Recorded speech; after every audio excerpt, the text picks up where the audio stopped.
Assalamualaikum warahmatullahi wabarakatuh. Perkenalkan, nama saya Ahmad Sahrul, NIM 200930251 dari Prodi Teknik Pertambangan kelas B. Baik, saya akan menjawab soal UAS Metalurgi Umum. Yang pertama soalnya adalah, apakah perbedaan proses smelting dan melting?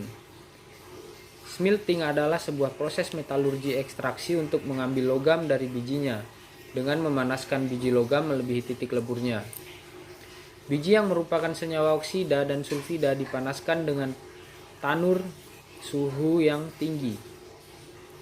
Pada proses ini ditambahkan zat reduksi yang akan mereduksi oksida dan sulfida logam menjadi logam murni. Pengotor dihilangkan dengan menambahkan flux yang akan mengikat pengotor tersebut membentuk kerak. Proses yang melibatkan bahan kimia dan panas untuk melelehkan biji dan mengubahnya menjadi logam murni. Peleburan dilakukan untuk logam dasar seperti besi, tembaga, perak, dan emas. Sedangkan melting adalah proses mengubah keadaan suatu zat dari bentuk padat menjadi cair. Ini adalah proses sederhana untuk memanaskan zat ke titik lelehnya, di mana zat tersebut mulai mencair. Banyak zat diletakkan di bawah tekanan besar untuk mencairkannya, dan juga mengkombinasi panas dan tekanan digunakan. Dengan kombinasi panas dan tekanan, suatu zat dapat juga dicairkan pada suhu yang lebih rendah. Melting umumnya dilakukan untuk membentuk suatu zat atau elemen ke dalam bentuk tertentu sehingga dapat digunakan dengan berbagai cara. Baik, soal kedua adalah, apakah perbedaan dari besi, baja, dan stainless steel? Besi itu ialah logam berwarna putih perak, bisa dipoles, ditempa, dilengkungkan meski keras dan memiliki sifat magnetik. Sedangkan baja adalah logam paduan logam besi yang memiliki fungsi sebagai unsur dasar dicampur dengan beberapa elemen lainnya. Adapun stainless steel yaitu baja tahan karat yang mengandung senyawa besi dan setidaknya 12% kronium untuk mencegah proses korosi. Perbedaannya yaitu pada besi dan baja memiliki perbedaan secara jelas pada jumlah karbonat yang dikandungnya. Sedangkan perbedaan stainless steel dan logam lainnya itu, jika stainless steel tahan karat sehingga bisa digunakan pada peralatan dapur, sedangkan baja pada peralatan keras. Baik, soal yang ketiga, jelaskan perbedaan pengolahan Fe, Ni dengan pirometalurgi dan hidrometalurgi. Pirometalurgi merupakan sebuah proses pemisahan logam dari bijinya dengan cara pemanasan pada temperatur tinggi atau menggunakan energi panas. Sedangkan hidrometalurgi merupakan proses ekstraksi logam dengan menggunakan teknik pemberian reagen, pelarut, atau larutan air dan solvent yang dilakukan dengan temperatur relatif rendah. Dengan proses pemisahan logam yang menggunakan energi panas, pirometalurgi menghasilkan beberapa proses seperti nikel matte, NPI, dan FeNi. Pada rencana industri hilirisasi nikel di Indonesia, proses ini bahkan akan menghasilkan aneka produk stainless steel. Untuk hidrometalurgi, proses ini melahirkan beberapa produk, seperti MHP, mix hydroxide precipitate, dan NiOH, nikel hidroksida. Sedangkan proses mutakhir yang dilahirkan dari proses ini adalah campuran logam berbasis nikel, pelapisan logam, dan baterai.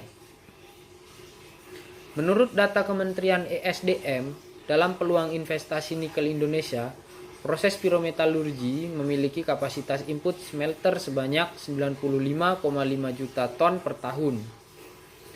Lalu untuk hidrometalurgi berkapasitas sebesar 24 juta ton per tahun. Umur cadangan, jika menggunakan teknologi pirometalurgi, umur cadangan dari nikel diperkirakan akan mampu memproduksi hingga 27 tahun ke depan atau sekitar tahun 2047. Nah, sedangkan jika perusahaan menghadapi teknologi hidrometalurgi, Umum cadangan nikel yang akan lebih panjang yakni 73 tahun atau sekitar 2 tahun 2093. Baik, saya akan membacakan soal yang nomor 4. Jelaskan perbedaan ikatan logam dan ikatan kovalen serta pengaruh terhadap sifat-sifat material. Ikatan kovalen adalah ikatan yang terbentuk akibat adanya interaksi antara dua atom atau unsur yang menggunakan pasangan elektronnya secara bersamaan. Contohnya adalah hidrogen, klorida, atau HCl. Ikatan logam adalah ikatan yang terbentuk antara atom logam, di mana ikatan ini memiliki sifat khas yaitu sebagai konduktor yang baik, dapat ditempa dan dapat ditarik, namun ikatan logam tidak dibentuk menjadi larutan sehingga tidak tergolong sebagai larutan elektrolit dan non-elektrolit. Perbedaan ikatan logam dan ikatan kovalen yaitu pada jenis unsur pembentuk, proses pembentukan, dan sifat karakteristik senyawa yang dihasilkan. Logam bersifat padat pada temperatur dan tekanan standar dengan pengecualian unsur merkuri dan gallium. Yang kedua berupa cairan. Sifat-sifat logam yaitu sebagai berikut. Yang pertama adalah memiliki konduktivitas termal dan listrik yang tinggi, berkilau, dan memantulkan cahaya. 2. Dapat ditempa. 3. Memiliki variasi kekuatan mekanik. Dan soal yang kelima adalah jelaskan perbedaan deformasi plastis dan deformasi elastis. Kita mulai dari deformasi elastis. Deformasi elastis adalah deformasi atau perubahan bentuk yang terjadi pada suatu benda saat gaya atau beban itu bekerja, dan perubahan terbentuk akan hilang ketika gaya atau bebannya ditiadakan. Artinya, bila beban ditiadakan, maka benda akan kembali ke bentuk dan ukuran semula.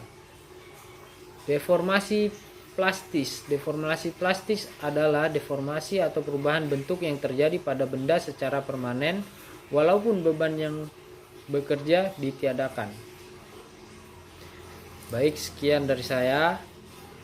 Jika ada salah kata atau apa, mohon dimaafkan. Assalamualaikum warahmatullahi wabarakatuh.